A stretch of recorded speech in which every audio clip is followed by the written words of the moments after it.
Hitler se convirtió en dictador de Alemania, aplicó lo que había escrito en su libro Mein Kampf.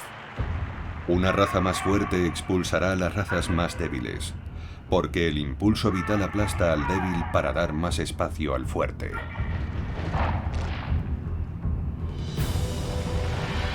Apocalipsis, el ascenso de Hitler. ¿Cómo consiguió Hitler hacerse con el poder y convertirse en el líder supremo, el Führer? Segunda parte, el Führer.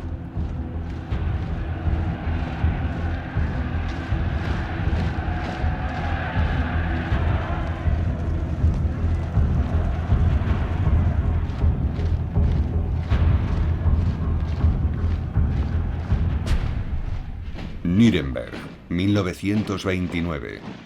El congreso anual del partido nazi es el comienzo de lo que el dramaturgo alemán Bertolt Brecht llama el irresistible ascenso de Adolf Hitler.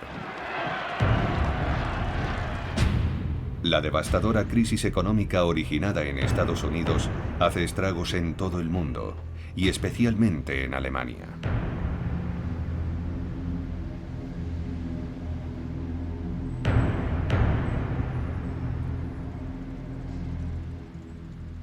Una tras otra, las fábricas cierran sus puertas y el número de desempleados alcanza la astronómica cifra de 6 millones.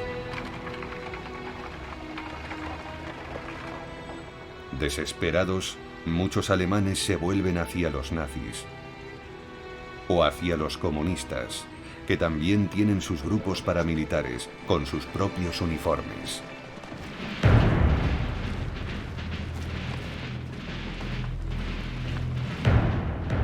Comunistas y nazis chocan violentamente en las elecciones siguientes.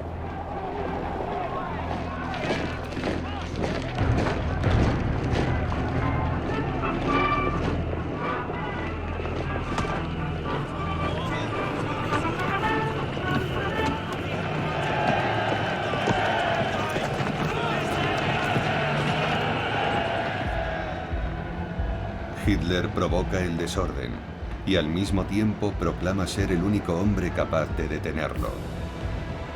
Su táctica surte efecto. Atrae a su causa a los pequeños comerciantes y a las amas de casa, denunciando la amenaza de la plaga roja, los marxistas igualitarios, que infunden el miedo en el corazón del campesinado.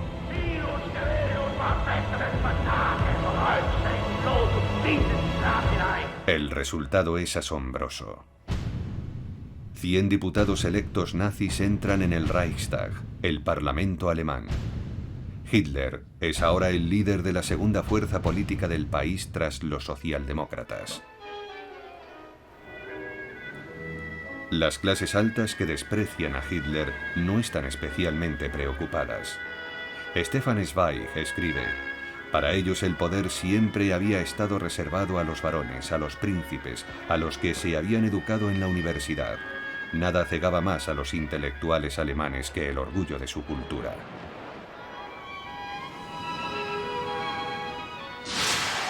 El ascenso de Hitler continúa. En solo un año consigue dominar a la extrema derecha alemana. Asociaciones de veteranos como los Cascos de Acero, con más de 500.000 de miembros, tendrán que obedecer sus órdenes.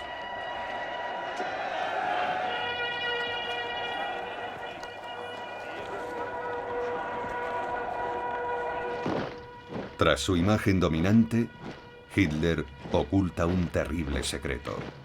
Un suceso escandaloso que podría acabar con él. En la prensa han circulado rumores de un oscuro drama personal. Una pasión obsesiva por su sobrina, Geli Robal, de 23 años,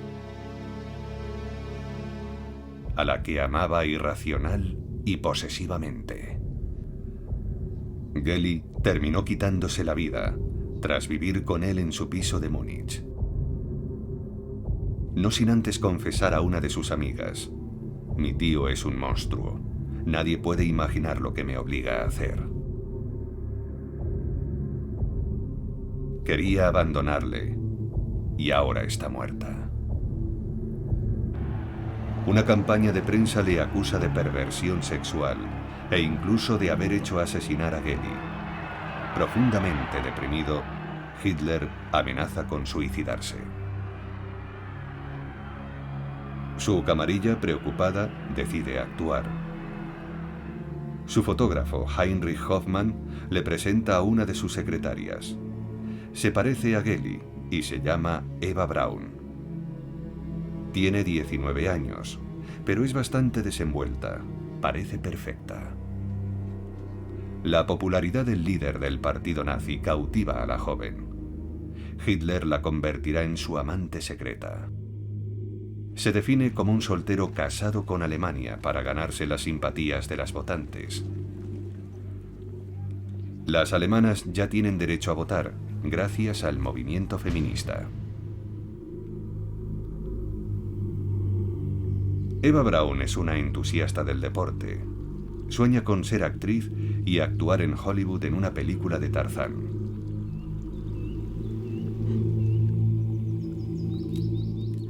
A su lado, Hitler recupera la combatividad, justo cuando se aproxima el fin del mandato de Hindenburg, el presidente alemán. Hitler es uno de los candidatos a sucederle en 1932. Apenas 10 años después de su intentona golpista y de su encarcelamiento, tiene muchas probabilidades de convertirse en presidente de Alemania. Los alemanes se ven sometidos a una intensa campaña publicitaria. El jefe de propaganda nazi, Joseph Goebbels, exclama: «Seamos grandiosos», y diseña una campaña electoral ultramoderna haciendo uso de la aviación, algo nunca visto en Europa.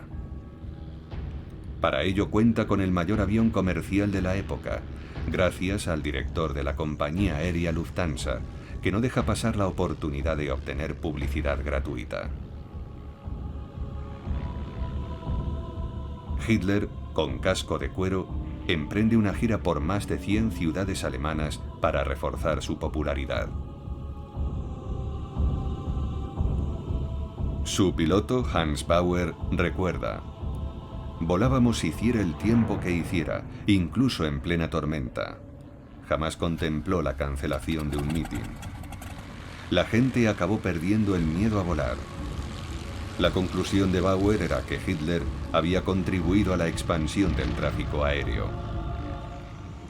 Goebbels inventa el eslogan «El Führer sobre Alemania» y forja el mito de Hitler como supremo salvador durante esta campaña aérea, cuidadosamente filmada y luego proyectada por todo el país.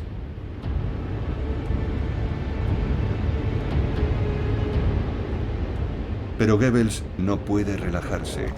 La campaña es muy costosa y los varones de la industria aún desconfían de los violentos métodos de Hitler.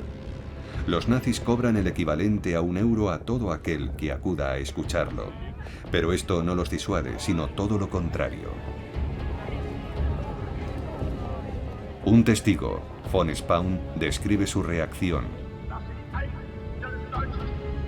«De repente sentí los ojos de Hitler sobre mí, un sentimiento que me acompañará el resto de mi vida».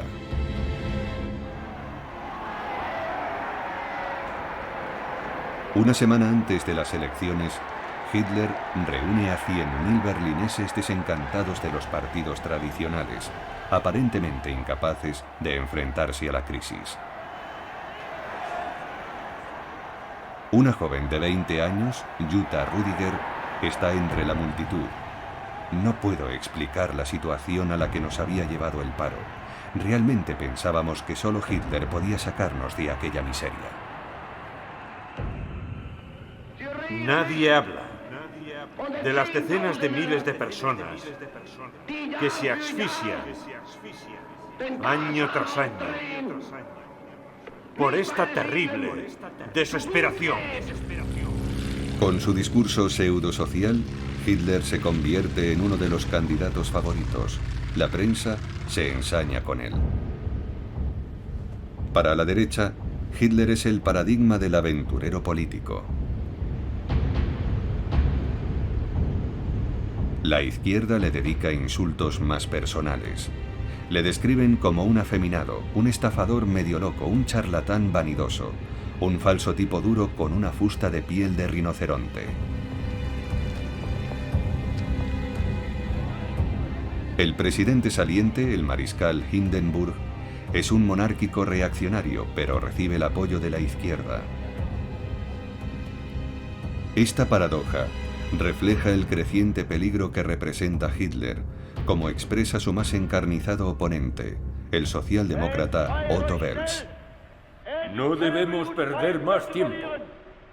Debemos tener una única idea, un único objetivo: derrotar al fascismo hasta aniquilarlo por completo. Luchar por la República, por la libertad y por los trabajadores alemanes. El 10 de abril de 1932 se anuncian los resultados. Hitler no será presidente. Sus votos suman 13 millones, un tercio del electorado. Es una cifra enorme, pero no suficiente.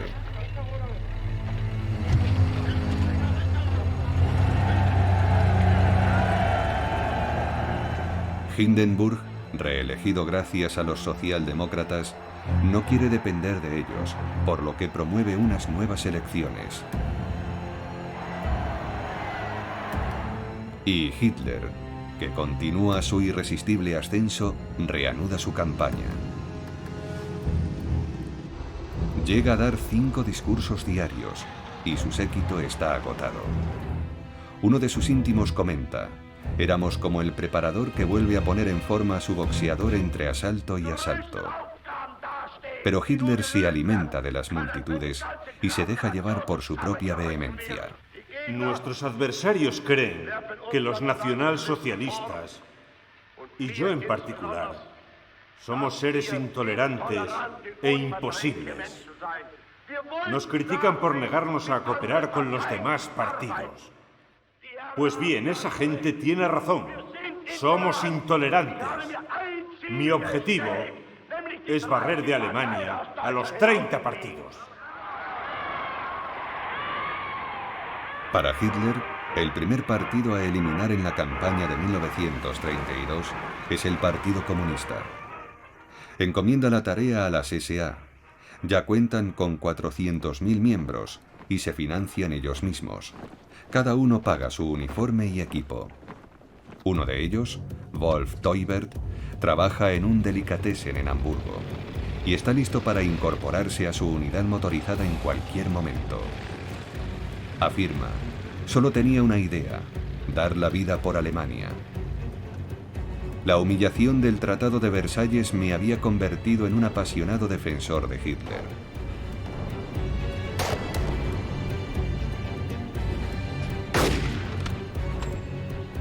Había compañerismo, solidaridad y orgullo de vestir el uniforme. Nosotros, que nos avergonzábamos de ser demasiado jóvenes para haber combatido en la Gran Guerra, aprendimos de la experiencia de los mayores. Para motivarlos, Goebbels fabrica un ídolo, Horst Wessel, un muchacho berlinés que había llegado a ser jefe de sección de las SA. Asesinado por los comunistas un año antes, se convirtió en el gran mártir del movimiento nazi. En su espectacular funeral, Goebbels había comparado su sacrificio con el de Jesucristo. E hizo filmar estas imágenes para describir el nazismo como una devoción similar al cristianismo. Tras añadir música a lo que llamó el último poema del jefe de las SA muerto, lo convirtió en el himno oficial del partido nazi, el Horst Wessel Lied, la canción de Horst Wessel, el credo de la violencia.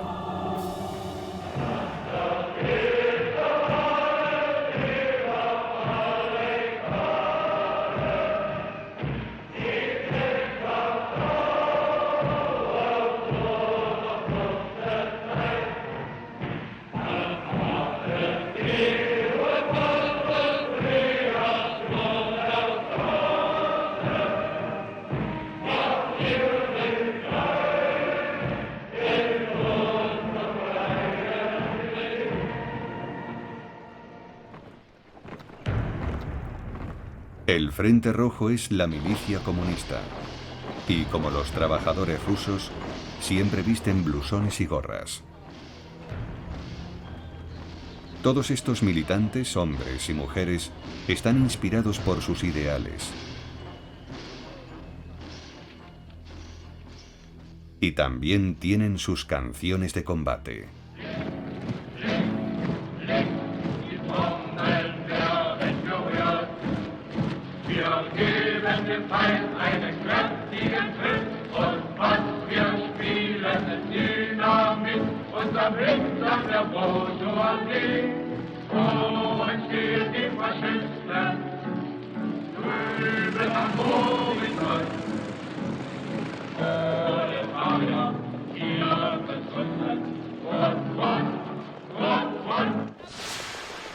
Julio de 1932, el verano sangriento de la campaña electoral. Los milicianos de las SA, con la complicidad de la policía, atacan en la calle a los comunistas, que sufren 100 muertos y más de 1000 heridos. Muchos alemanes, hartos del desorden y de la impotencia del gobierno, aprueban los actos violentos de los nazis. Como resultado, estos obtienen 230 diputados en el Parlamento. Hitler ya es el jefe del partido político más poderoso del país.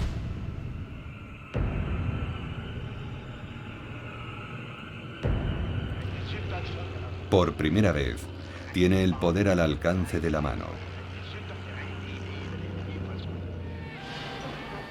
Pero la euforia no tarda en dar paso a la decepción. El presidente Hindenburg se niega a nombrarlo canciller, jefe del gobierno.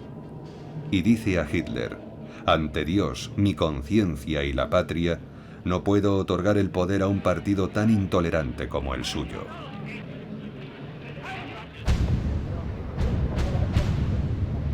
A pesar de todo, le ofrece un puesto en el gobierno. Pero Hitler no se considera un político cualquiera que busca un ministerio. Quiere todo el poder, establecer un estado totalitario. En pocas semanas, Goebbels, cabeza del grupo parlamentario nazi, consigue paralizar el procedimiento democrático, al resultar imposible formar una mayoría. Y con la sonrisa maliciosa del que ha visto triunfar sus perversos planes anuncia: es hora de disolver esta asamblea que ya no refleja la voluntad del pueblo. Esta asamblea no refleja la voluntad popular y debe ser disuelta. Por tercera vez en un año se convocan elecciones, que tendrán lugar en noviembre, una nueva oportunidad para Hitler. He tenido la energía y la tenacidad de convertir lo que al principio fueron 1000 seguidores en 14 millones de votantes hoy. Y haré que se conviertan en 20 y después en 30 millones.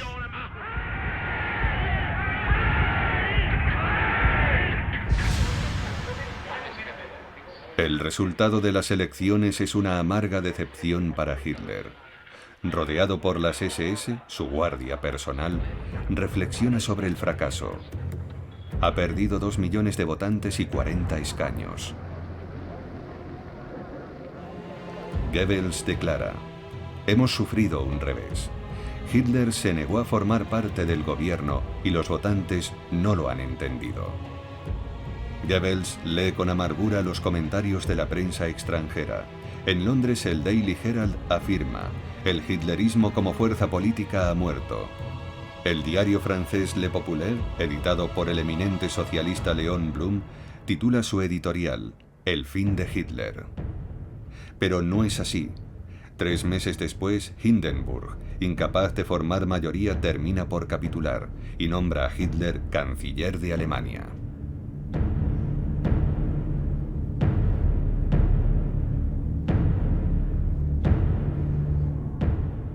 Un estudiante de Berlín, Sebastian Hafner, escribe: acabo de oír la noticia y estoy paralizado de terror.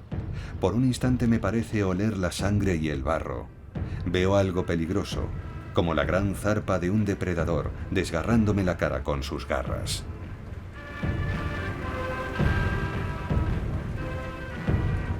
Para alcanzar sus fines, el lobo se pone la piel de cordero. Hitler tranquiliza a Hindenburg, pidiendo solo 2 carteras para los nazis. El ministro del Interior será un policía de Múnich llamado Wilhelm Frick, con Hermann Göring a su lado controlando la policía. 2 puestos clave. Hitler avanza con subterfugios. Su objetivo es mostrar que los ministerios más importantes han ido a parar a manos de un conservador, Franz von Papen, ex canciller, y al hombre fuerte de la extrema derecha, Alfred Hugenberg, ministro de Economía y Agricultura, y un agresivo y autoritario representante de la línea dura. Hitler llama a su gobierno Gabinete de Concentración Nacional para que parezca una coalición nacionalista, en lugar de un gobierno predominantemente nazi. Los grupos reaccionarios creen que pueden controlar a Hitler.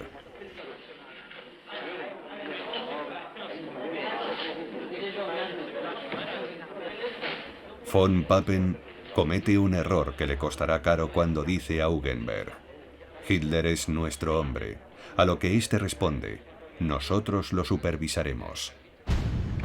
Aquella misma noche del 30 de enero de 1933, en todas las grandes ciudades alemanas, Goebbels organiza un desfile de antorchas de los veteranos cascos de acero, las SS y las SA.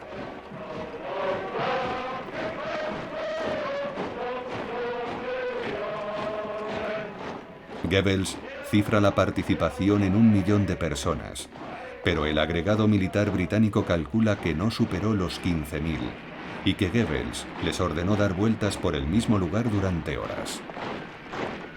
Pasan bajo las ventanas del presidente Hindenburg, de 85 años, que creyendo estar en Verdún en 1916 dice a su ayudante: nuestros hombres desfilan bien y han tomado muchos prisioneros. Hitler, en la Cancillería, recibe un encendido homenaje. Louise Sommitz, una maestra de Berlín, escribe: era la embriaguez sin vino, y añade: oía gente gritar: muerte a los judíos, la sangre judía manará bajo el cuchillo. Como dijo Goebbels, fue como un cuento de hadas.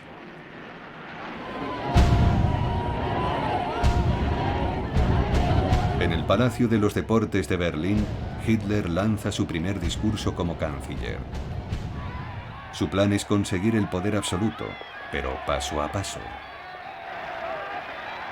Todavía hay 200 diputados comunistas y socialdemócratas en el Reichstag. Su primer movimiento es disolver el Parlamento y convocar nuevas elecciones. Su discurso, retransmitido por radio, es una llamada a todos los votantes, incluidos los de la izquierda. Tengo la firme convicción de que se acerca la hora en que los millones de personas que nos condenan engrosarán nuestras filas y proclamarán con nosotros lo que hemos creado y ganado con tanto esfuerzo. Este nuevo Reich alemán, este Reich de grandeza, honor, poder y honradez.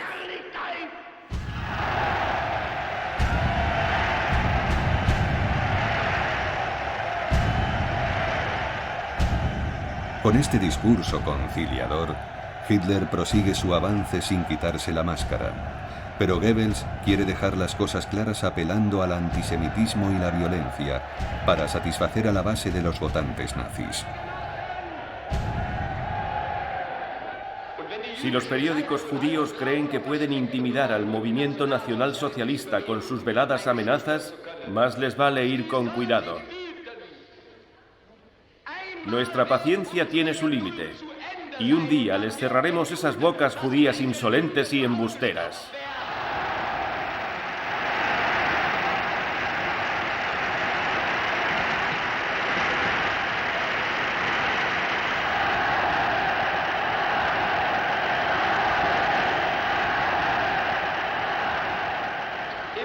Miembros del partido y de la SA, no os preocupéis, podéis estar tranquilos.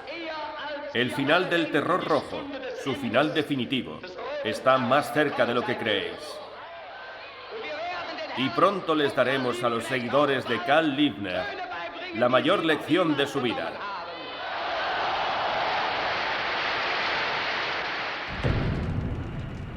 Apenas 2 semanas después, el Gran Reichstag, el Parlamento alemán, arde durante la noche.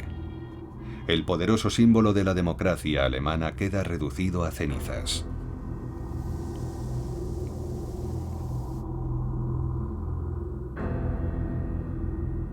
La policía de Göring detiene a un comunista holandés de 24 años llamado Marinus van der Lubbe, sospechoso de varios incendios provocados.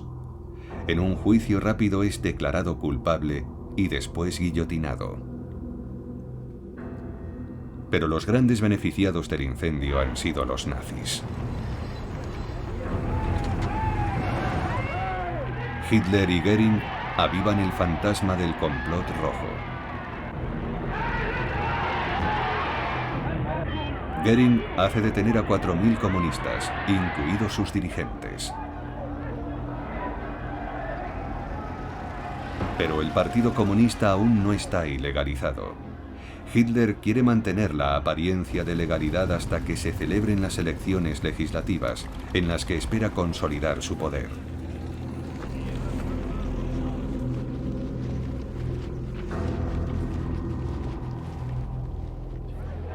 Los alemanes, hartos de campañas electorales y de desorden, ven los renovados ataques de las SA como acciones dirigidas a proteger a la población de las agresiones comunistas, como dicen los nazis. Las SA ya cuentan con más de 1 millón de miembros y ahora armados tienen el estatus de agentes auxiliares de policía. En toda Alemania toman posiciones ante las sedes de sindicatos y partidos de izquierdas. Una vez más, fomentan la violencia, mientras Hitler sigue jugando la carta electoralista para tranquilizar a un Hindenburg cada vez más agotado.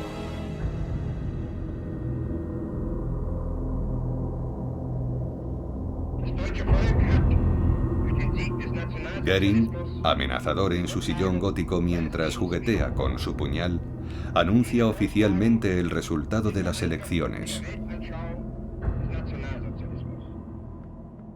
El 5 de marzo señala la inmensa victoria de un hombre y un movimiento. El vencedor es Adolf Hitler y el movimiento es el nacionalsocialismo. Y ambos son uno solo, con el pueblo y el Reich alemán. Pero Hitler y su coalición apenas consiguen una escasa mayoría. A pesar de toda su propaganda y de la intimidación de las SA, no han conseguido impedir que los comunistas obtengan un 12% de los votos. Hitler se arranca por fin la máscara y cruza la línea de la ilegalidad.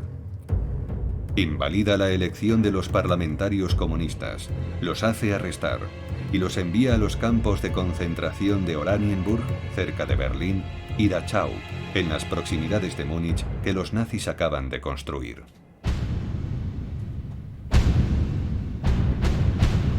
Son los primeros de los 16 campos que entrarán en funcionamiento en 1933. El número de presos políticos alcanza los 100.000 durante los primeros meses del régimen. El estudiante comunista Klaus Bastian recuerda: los guardias nos azotaban y nos tiraban al agua helada. Temíamos por nuestra vida día y noche. La versión oficial nazi era que estos parlamentarios, altos funcionarios y líderes sindicales estaban siendo tan solo reeducados. La sombra siniestra de la dictadura se extiende sobre Alemania. Hitler ha instalado el nuevo parlamento en el Teatro de la Ópera, rodeado por las SA, y exige poderes ilimitados. Los diputados comunistas han desaparecido y muchos de ellos están presos. Los 94 socialdemócratas se arman de valor y votan en contra de Hitler. Ellos también son enviados a los campos de concentración u obligados a huir del país. 441 parlamentarios, desde la extrema derecha al centro católico, escuchan el farragoso discurso dirigido a reavivar las esperanzas del pueblo. Promete el fin del desempleo, la protección de la población rural, el respeto de la ley y, sobre todo, la paz. La Asamblea vota su propio fin, al conceder a Hitler plenos poderes durante 4 años.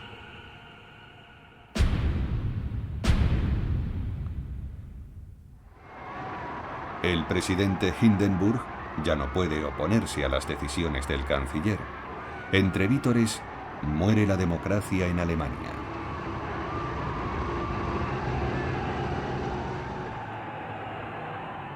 El hecho de que Hitler, profundo antisemita, tenga el poder absoluto en uno de los países más industrializados, se ve en el exterior como una amenaza universal. En todo el mundo se convocan manifestaciones contra él, como esta en Nueva York, protestando contra su brutalidad, su oscurantismo y su antisemitismo. Y se lanza un boicot internacional a los productos alemanes. La respuesta de Hitler es ordenar un boicot de un día a todos los comercios propiedad de judíos en Alemania. Es una primera advertencia.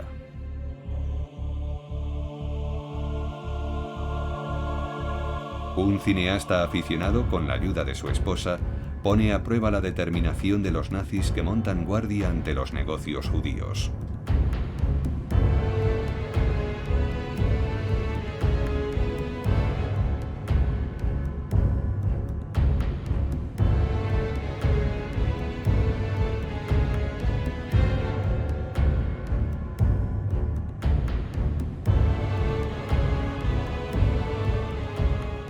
Los judíos alemanes ven con horror carteles de las SA con mensajes como «Ni un penique para el capitalismo judío», «Compra alemán» o «Los judíos son los culpables de nuestra ruina».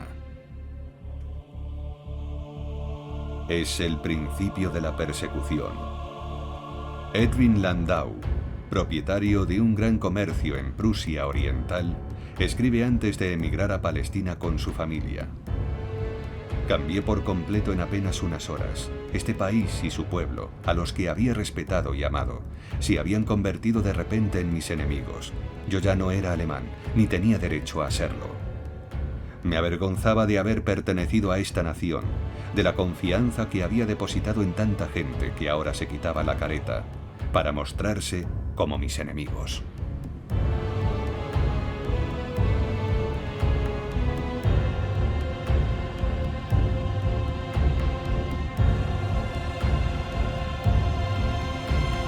El antisemitismo contamina la universidad. El nazismo intoxica el cerebro de la gente, imponiendo una ideología intolerante y sectaria que empujará a los propios estudiantes a la quema de libros.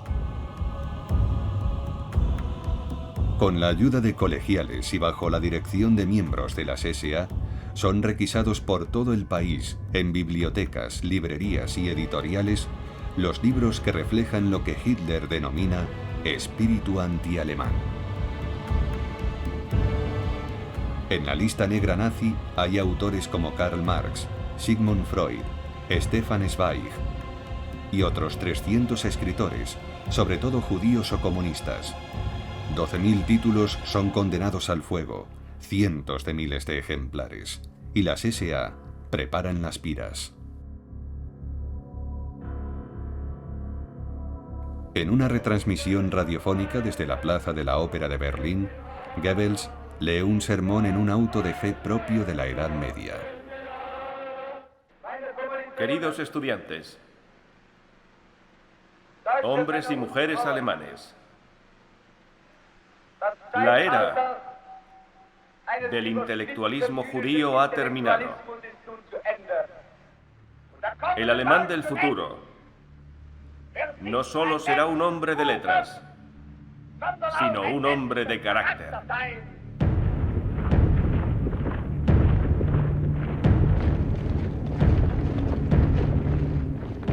Una joven berlinesa, Dorothea Gunther, está presente en el ritual de la quema de libros, y así describe la escena. Los estudiantes y los miembros de las SA gritaban el título del libro, el nombre del autor, y si era judío, pacifista, feminista o simplemente progresista. Entonces recitaban: "Te entregamos al fuego", y lo lanzaban a las llamas. Yo estaba espantada y profundamente indignada, ya que había leído y comentado muchas de las obras que acabaron en la hoguera.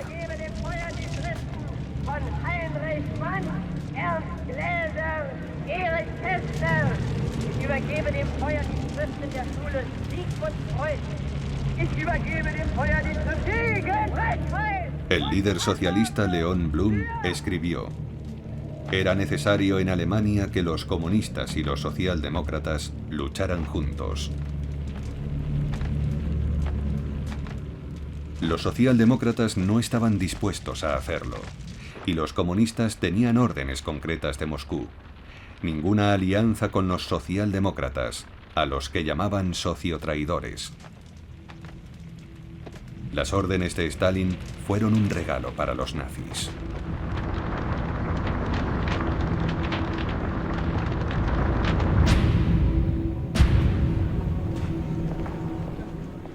Hitler ha suprimido los sindicatos. Ahora, el 21 de julio de 1933, ilegaliza el Partido Socialdemócrata. SA y SS, ¡Heil! Una magnífica era se abre ante nosotros. Por fin Alemania ha despertado.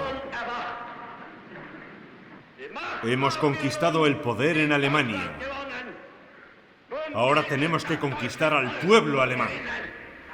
El pueblo alemán puede irse tranquilamente de vacaciones. A partir de ahora, el único partido legal es el partido nazi. Sus proclamas antisemitas no parecen preocupar mucho a la población, que se muestra bastante indiferente al destino de sus compatriotas judíos. Al fin y al cabo, no son más de 500.000, menos de un 1% de la población. La mitad de los judíos alemanes conseguirá emigrar. Gerda Blackman recuerda: "Nos permitieron embarcar con la condición de dejar atrás todo lo que poseíamos".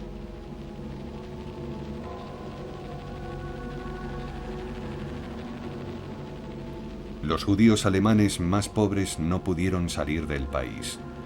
Fueron deportados a los guetos del este y posteriormente exterminados en los campos de concentración.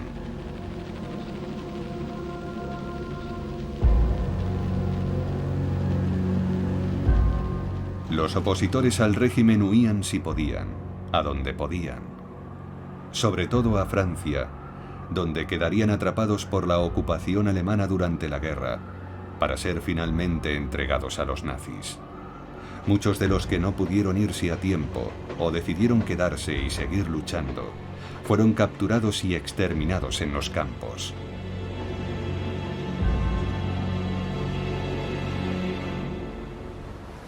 La inmensa mayoría de los alemanes aceptó el régimen totalitario.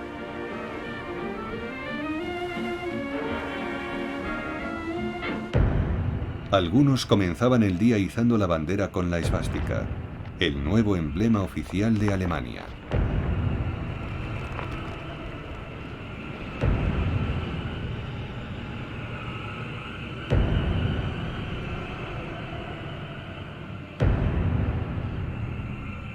Otros, ahora que Hitler había amordazado a la prensa, leían los periódicos nazis. Sus hijas también aprendían a hacer el saludo obligatorio. Sus hijos entraban en las juventudes hitlerianas, que fomentaban sus tendencias agresivas.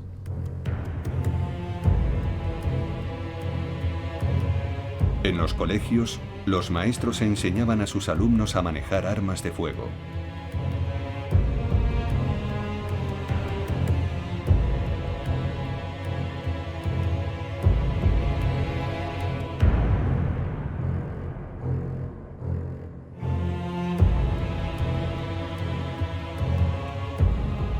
Los profesores de matemáticas tenían que utilizar burdos ejemplos aprobados por los nazis como ¿cuánto cuesta un alumno? Un retrasado mental cuesta al Estado 1.800 marcos. Un alumno medio 320 y uno brillante solo 125. Solución: la sociedad solo puede sobrevivir con ciudadanos genéticamente fuertes. Las hijas mayores se unían a la BDM, la Liga de Jóvenes Alemanas. Allí eran entrenadas para ser buenas esposas y tener muchos soldaditos. Muchos de ellos morirían con tan solo 10 años en los últimos combates de la guerra en Berlín. Pero en aquel verano de 1933 los alemanes no pueden imaginar nada de esto. Hitler todavía no es el líder supremo incuestionable. Para serlo, tendrá que seguir anestesiando a la nación con su propaganda.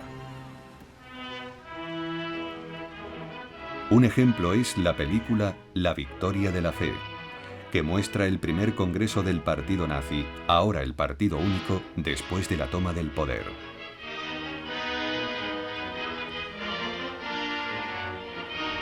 Hitler obtiene grandes beneficios del talento de la joven directora Leni Riefenstahl, que conquista al líder con su energía y belleza. Maestra del encuadre y la iluminación, Riefenstahl glorifica al nuevo dios de una nueva mística, la de la raza, del líder, del poder, y también a sus apóstoles, como el leal Rudolf Hess, uno de los redactores de las leyes antijudías, como Joseph Goebbels, que convirtió la propaganda en un ministerio clave, como Hermann Göring, artífice de la resurrección de la aviación alemana, y como Ernst Röhm, jefe de la horda de fanáticos de las SA.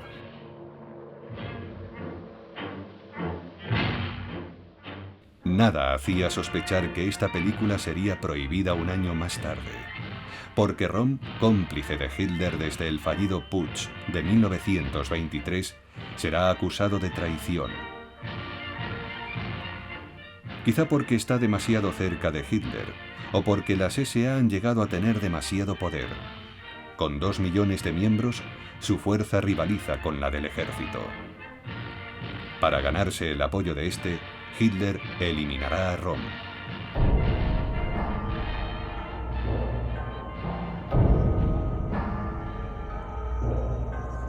Todo comienza el verano siguiente, cuando Hitler viaja a Italia para encontrarse con Mussolini en Venecia.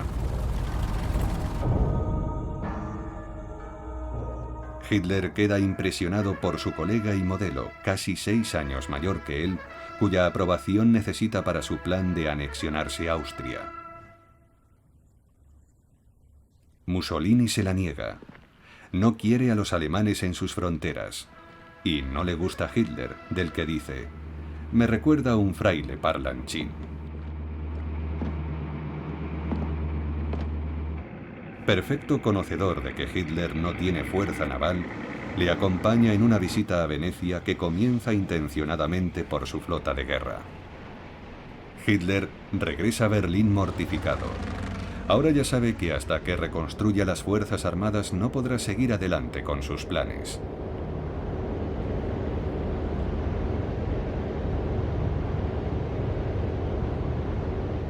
Hitler asiste a las maniobras del Reichswehr, el ejército alemán, reducido por el Tratado de Versalles a 100.000 hombres, pocos, pero muy bien entrenados.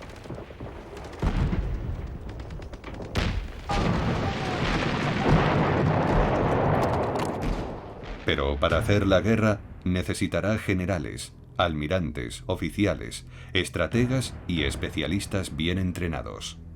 A menudo ha prometido liberar al ejército de la camisa de fuerza impuesta por Versalles y devolverle su antiguo poder. Pero los generales quieren más, concretamente deshacerse de Röhm y de sus SA, ya en condiciones de suplantar al ejército.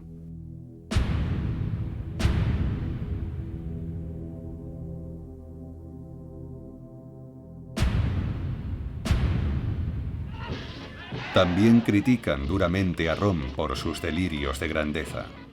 Está empezando a robar protagonismo al propio Hitler. A los magnates de la industria les preocupa su declaración de que la revolución nacionalsocialista no ha terminado. Goebbels lo califica de bolchevique disfrazado. Ha sido su cómplice durante 15 años, pero la decisión de Hitler es firme: eliminar a Rom con el pretexto de que ha planeado un golpe de Estado. Para ello, elige a los ejecutores: Himmler, jefe de las SA; Heydrich, jefe de la Gestapo; y Sepp Dietrich, un antiguo carnicero que dirige la guardia personal del Führer. Entre el 30 de junio y el 2 de julio de 1934, en la operación llamada La Noche de los Cuchillos Largos, las SS asesinan a Rom y a otros 85 opositores potenciales y testigos embarazosos del pasado de Hitler.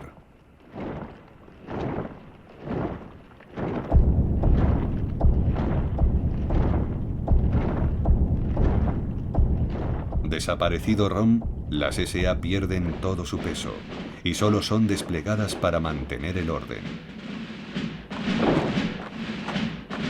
El ejército y los varones de la industria quedan satisfechos. Sepp Dietrich es ascendido a general de las SS.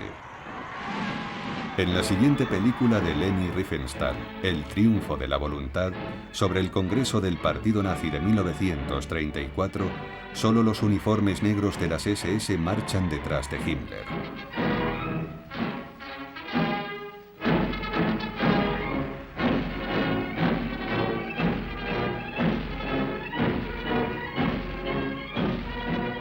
Hitler ya está solo en lo alto de la pirámide. Un mes después de la Noche de los Cuchillos Largos, el último presidente de la República, el mariscal Hindenburg, muere a los 87 años de edad. Pero ya hace mucho que la democracia está muerta y enterrada. El totalitarismo continúa imparable. Hitler se convierte en comandante de las Fuerzas Armadas. Su poder es absoluto.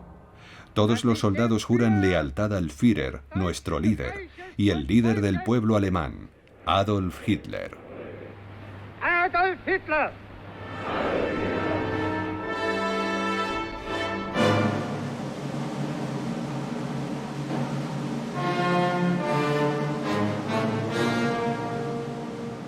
Hitler asiste al Festival de Bayreuth para disfrutar de la música de Wagner, su compositor favorito.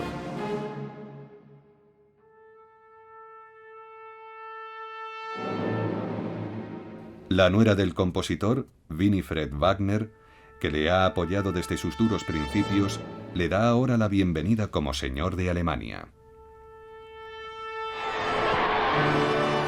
Hitler puede mirar atrás, satisfecho de lo que ha conseguido. Ha hecho realidad el sueño enloquecido de su juventud: reencarnar a Rienzi, su héroe wagneriano favorito, que se sacrifica por su adorado pueblo.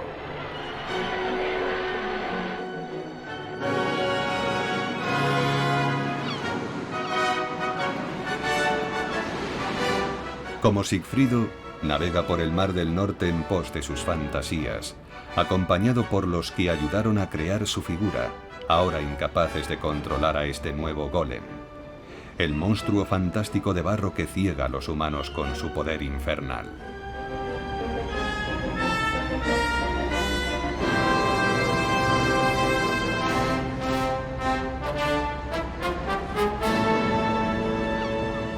Hitler se apropia de los éxitos de la República de Weimar, como las famosas Autobahns, que se convierten en reclamo publicitario del régimen.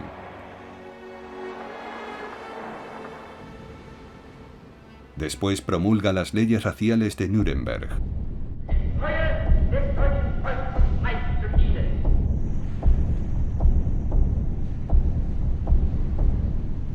Ordena la quema de sinagogas en la conocida como Noche de los Cristales Rotos, preludio de la solución final.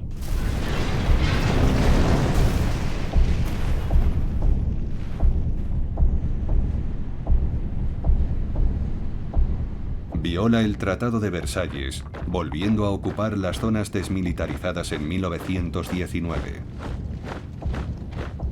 La falta de reacción de Francia y el Reino Unido impulsa a Mussolini a acercarse más a Hitler y a darle su aprobación para anexionarse a Austria. El primer paso de lo que él llama su misión: integrar todos los pueblos germanoparlantes en una gran Alemania.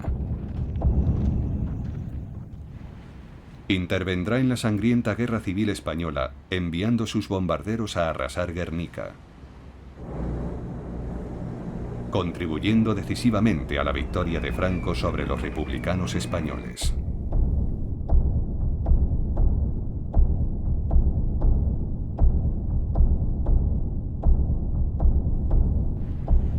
Ahora sueña con un gran ejército, como el de Napoleón. Un ejército que llevará hasta Moscú. Pero en ningún momento deja de proclamar sus deseos de paz. Queremos ser un solo Reich unificado. Y para eso debéis prepararos. Queremos que el pueblo sea obediente. Y vosotros mismos debéis ejercitaros en la obediencia. Queremos que el pueblo sea pacífico, pero también valiente. Y vosotros debéis ser ambas cosas.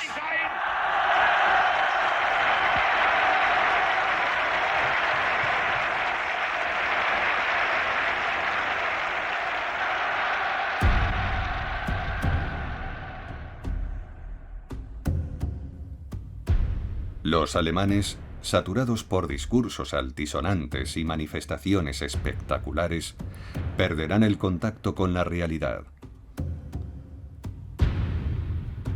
Cuando Alemania esté lista, Hitler, obstinado y feroz, arrastrará a su país y al resto del mundo a una larga noche, poblada por los fantasmas de más de 50 millones de muertos.